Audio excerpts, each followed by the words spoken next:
जो एक बहुत बड़े इवेंट्स दो किसी मंतकी इंजाम तक पहुंच रहे हैं, लेकिन उसके बाद क्या होगा ये मैं नहीं जानता, उसके बाद आगे क्या होगा ये मैं नहीं जानता। दोनों सूरतों में एक तो सूरत यह है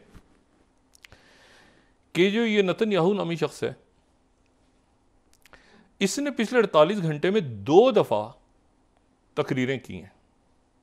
एक दफा इसने हिब्रू में की है और एक दफा इस आदमी ने इंग्लिश में की है।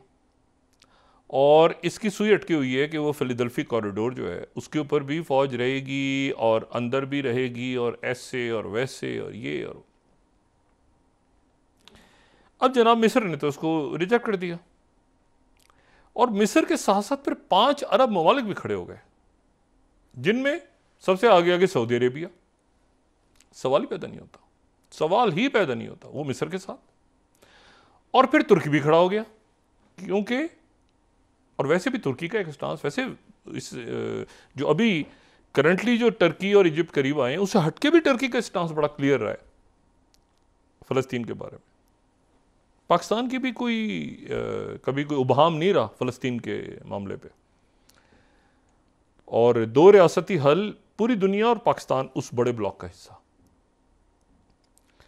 अब जनाब इसने 2 दफा तकरीर की और 2 दफा तकरीर में तो सऊदी अरेबिया इजिप्ट के साथ, टर्की इजिप्ट के साथ, यूएई इजिप्ट के साथ, कतर इजिप्ट के साथ, सब अरब दुनिया भी सारे कि ये फिलाडेल्फी कॉरिडोर जो है यहाँ पर भी नहीं और इसराइल के अंदर भी। पहला जो मरहला है उस मरहले में 30 से 50 के करीब जो है 30 गालिबन 30 की फिगर है, 30 जो हैं वो रिहा होंगे जो यरगमाली हैं हमास के पास। और उसके बाद जो है वो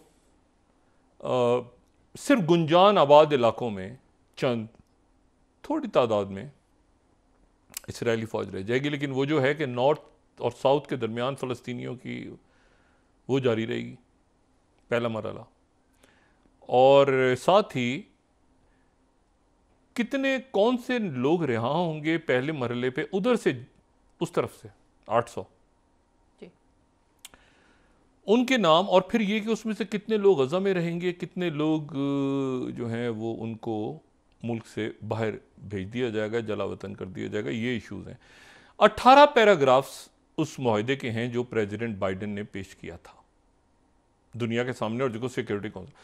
18 में से एक इतला ये है कि सिर्फ एक पैराग्राफ रह गया जिसके ऊपर इत्तेफाक नहीं हुआ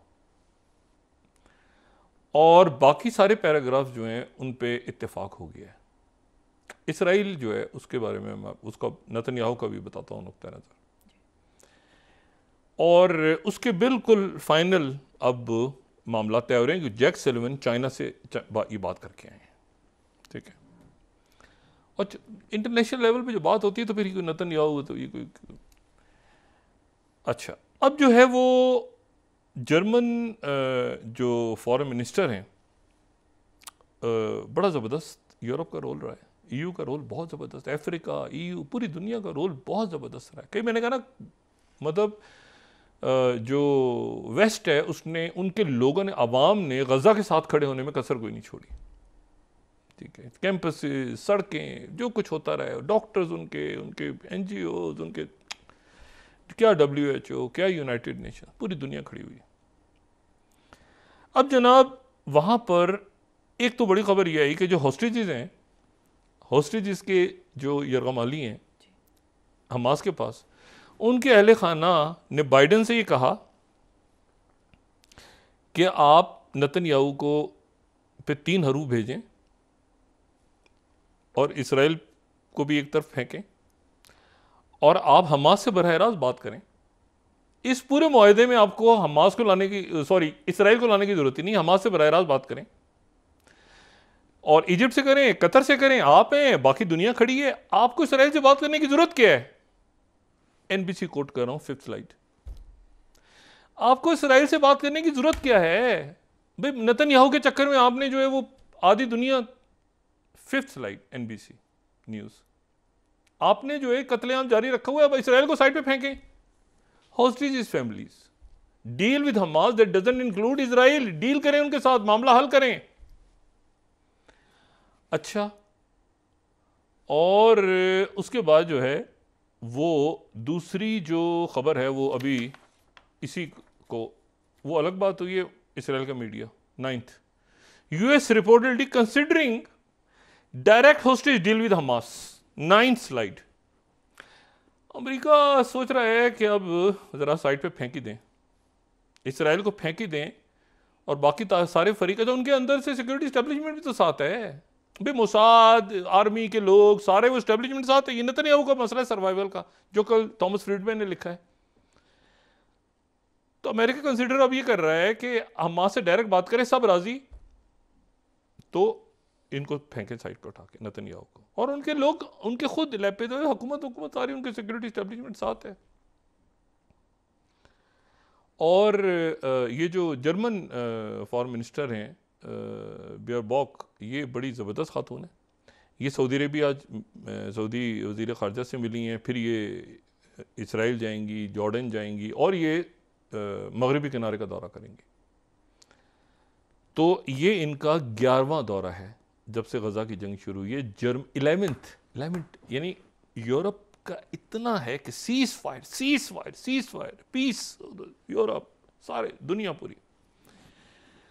अब जनाब सूरत हाल ये है कि नेतन्याहू माने या नेतन्याहू ना माने, दोनों सूरतों में ये उनकी तरफ से जो है ये राइटर्स फर्स्ट लाइट तेज हो गए हैं, अमेरिकन तेज फर्स्ट लाइट, कि जल्द से जल्द वो एक सीज फायर प्रपोजल पेश कर दें। और उसमें वो ये भी सोच रहे हैं बकौल इजरायली मीडिया के कि हाँ, इसराइल से बात करने की जरूरत ही नहीं है, इसराइल से बात करने की जरूरत ही नहीं है, उनकी फौज से बात होगी, फौज हट जाएगी पीछे, या जो भी होगा फौज डायरेक्ट बात करेगा, बाइडेन इंतजामिया डायरेक्ट बात करेगी। और उसमें जो है वो, बल्कि उनकी तरफ से ये जो 2 तकरीरें हुई हैं आज उनके मीडिया की तरफ से, ये CNN, ये ब्रेकिंग है CNN की second slide, US officials lays out new details on Gaza ceasefire talks, says के Netanyahu comments on Philadelphi corridor not constructive. ठीक है, और वाशिंगटन पोस्ट ये कह रहा है 3rd के Netanyahu conflicting message confuse cease fire talks. Cease fire talks जो हैं अपनी हतमी शक्ल लेने जा रही हैं। अच्छा, एक तो फिलाडेल्फी कॉरिडोर है, उसको बताता हूँ भी क्या हुआ है, लेकिन 90% मुआहदा हो गया है। अच्छा, एक पैराग्राफ है या 3 पैराग्राफ है, मेरी एक खबर ये, एक तो देखें, एक तो फिलाडेल्फी कॉरिडोर, उसको तो आप छोड़ दें, उसको मैं बताता हूँ भी क्या हुआ है। ये जो गज़ा और मिस्र के दरमियान जो गांव था, वैसे गज़ा तो पूरा ही गांव था, लेकिन रफ़ा का जो इलाका है जो तकसीम हो गया था बीच में, बड़ी बदकिस्मती है, बहुत एक उस खत्ते की एक बड़ी ट्रेजेडी है और जो बढ़ती जा रही है। लेकिन जो है वो इम्पॉर्टेंट बात यह है कि 90% जो है गज़ा की डील मुकम्मल है। अब ये इसराइल का मीडिया, उन्होंने जेरूशलम पोस्ट वालों ने 6 स्लाइड में कोट कर रहा हूँ क्योंकि ताकि हम उसको एग्जैक्ट एक्यूरेट कोट करें कि कहाँ से ये 90% यूएस ऑफिशियल्स ने कहा है जेरूशलम पोस्ट से कि डील डन है, और होस्टेजेस प्रिजनर्स जो हैं वो एक स्टिकिंग पॉइंट है कि कौन कहाँ पे रहेगा, किधर रहेगा, ठीक है ना। और ये देखें इसके नीचे क्या लिखा है, अमेरिकन फैमिलीज ने अर्ज किया प्रेसिडेंट बाइडेन को कि डायरेक्ट डील करो हमास से एक्सक्लूडिंग इसराइल। अब एक खप पढ़नी है ना, वहाँ पड़ गई, क्योंकि देखें ये तो जब आपने कह दिया अमेरिका ने कि तो हो गया ना, फिर उसकी अपनी पोजीशन बड़ी दुनिया में अजीब सी हो रही है ना, कि मतलब है कि अजीब पोजीशन हो गई कि भाई नेतन्याहू नहीं सुन रहा, प्रेसिडेंट बाइडेन की, कैसे नेतन्याहू नहीं सुन रहा। और जैक सुलिवन, अब पहले तो वो उन्होंने कहा कि नहीं आगे रखो, हॉकिश हैं, लेकिन अब वो चाइना से होकर आए हैं तो वो बिल्कुल डव बन के वो, और लेकिन जो जिनको क्रेडिट जाता है वो ये कि लॉयड ऑस्टिन शुरू से स्ट्रेटेजिक डिफीट होगी, ये उनका नुक्ता नज़र था। फिर उनका नुक्ता नज़र ये था कि जो आप देखें उन्होंने सिक्योरिटी वगैरह के लिए भेजा, लेकिन बहुत बड़े असॉल्ट्स नहीं किए उन्होंने यमन पे, उन्होंने एक हद तक कंटेन किया इस जंग को। विलियम बर्न्स ने, कमाल की बात देखें, CIA ने और आर्मी ने कंटेन किया जंग को, इसको एक्सलेट होने से रोका है, डी एस्केलेट किया है, ये अजीब सी बात है। और वहाँ पर जो दूसरे न्यू कॉम्स बैठे हैं या हॉक्स बैठे हैं वो उसको, ठीक है, वो टिपिकल जो बुश के साथ होते थे,